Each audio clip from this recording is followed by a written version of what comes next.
Ayun, dito tayo ngayon sa Mahay Laguna, no, mga kamasa. Dito tayo sa parking area ng mga motor. Pupuntahan natin yung pools dito. At first time nating makarating dito. Eto, papalabas na tayo dito sa parking area ng mga motor. Ano? Ito yung barangay hall. Diyan tayo magbabayad ng entrance, 50 pesos, no, mga kamasa. Plus yung parking ng mga motor, 20 pesos. Eto, may mga nagtitinda pa ng mga hotdog dito, mga chicheria, no. Lalakad pa tayo dito sa bandang unahan, mga kamasa. Titignan natin dito kung anong meron dito, no. Kasi first time natin makarating dito sa lugar nitong Mayhay. Ayun, no, Small Brother House nakalagay diyan. Ay, bahay ni Kuya, oh. Bahay ni Kuya yan, oh. Wow, ganda, no? Galing. Ayun, oh. Maraming mga souvenir, mga suka. Ayun, oh, mga souvenir nakasabit, oh. Maraming mabibiling mga souvenir dito, no, mga kamasa. Ayun, oh. Pupunta tayo dito sa kabila. Kahanap tayo ng makainan ng mga kamasa.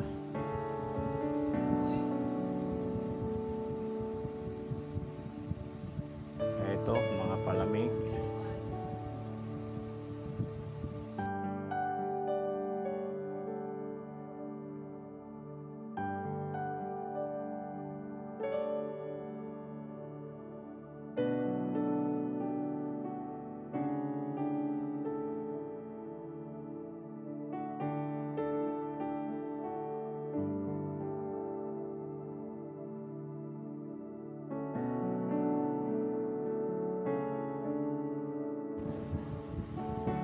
Medyo mag-ikot muna natin saglit dito, mga kamasa. Marami mga gulay na tinda rito, eh.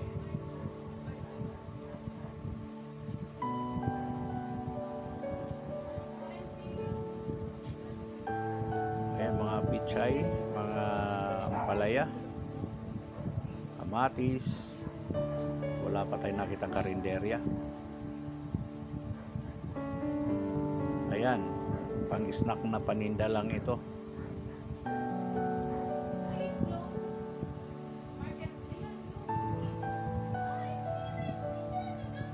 Ayun, sa kabila may karinderya, yun, oh. Samahan ng mga magtiten, Taytay. Ito tayo ngayon, mga kamasa, ay bababa na tayo at titignan na natin yung pupuntahan natin yung pools na sinasabi nila. So wala pa tayong experience dito, no, sa lugar na ito, no, mga kamasa, pero medyo na-excited ako dahil first time kong marating ito at nakita ko ngayon dito sa kanang bahagi natin, no, mga kamasa. Napakalalim ng bangin na ito, no, at dun sa ibaba ilog na malalaking bato yan, mga kamasa. So dyan sa may parte ng kanan natin, no, mga kamasa, kung titignan natin, napakaraming tao dyan, punong-puno na ng mga tao dyan sa ibaba ng kanang bahagi natin ngayon, no, mga kamasa. Kaya ito nilalakarin natin, no, mga kamasa. Kaya nagkaroon ng reeling sa mga kamasa kasi very critical yung kanang bahagi natin, ano, malalim yan, bangin yan, no, mga kamasa. Ito, meron silang main gate, no, parang ito yung sinasara din po nila yan, no, mga kamasa. So meron mga bantay din dito na mga volunteer at merong mga nag-a-assist din dito. So may medyo kanina yung pagbaba natin, mga kamasa, so kung medyo mahina na ang tuhod natin doon at merong mga bantay na taga rito sa pools na ito. So medyo gubat yung kanang bahagi natin, ng mga kamasa. Din sa kaliwang bahagi naman natin, mataas yan na bundok din, ano. Kumbaga nandito tayo sa gilid. Ito yung Taytay Pools. Ayun, didiretsuhin natin to, mga kamasa. Ayun, no, mga kamasa, nakikita nyo ba yan? Ayun, no, ganun kakapal ang tao dito sa pools na ito. Eto, masyadong crowded. Pati yung daanan natin to, mga kamasa, halos talagang magkakabanggaan ang mga taong naglalakad dito. Grabe, sobrang daming tao talaga ngayon. araw ng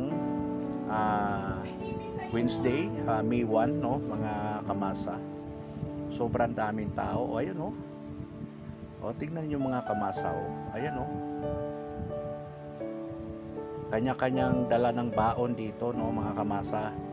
At ayon sa ating napag-alaman dito sa lugar na ito, no, yung mga karindera dito, napakamahal ng kanilang pagkain dito. Kaya kung tayo po ay pumunta rito, advice ko lang po sa inyo na magdala na po tayo ng sarili nating pagkain dito.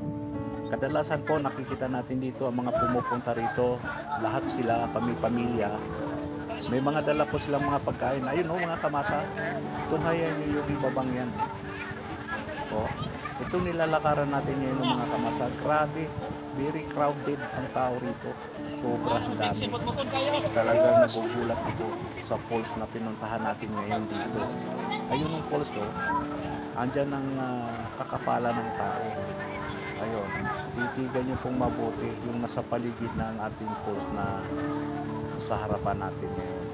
Ganun po karami ang tao dito sa Taytay Falls na ito. Dito po ito sa Mahayhay, Laguna, no, mga kamasa. Ayan, napakalamig ng tubig dito at napakalinaw ang tubig dito. Lahat po ng mga nandito ngayon sa araw na ito, lahat po yan sila ay may mga kanya-kanyang mga baon, kanya-kanyang kainan.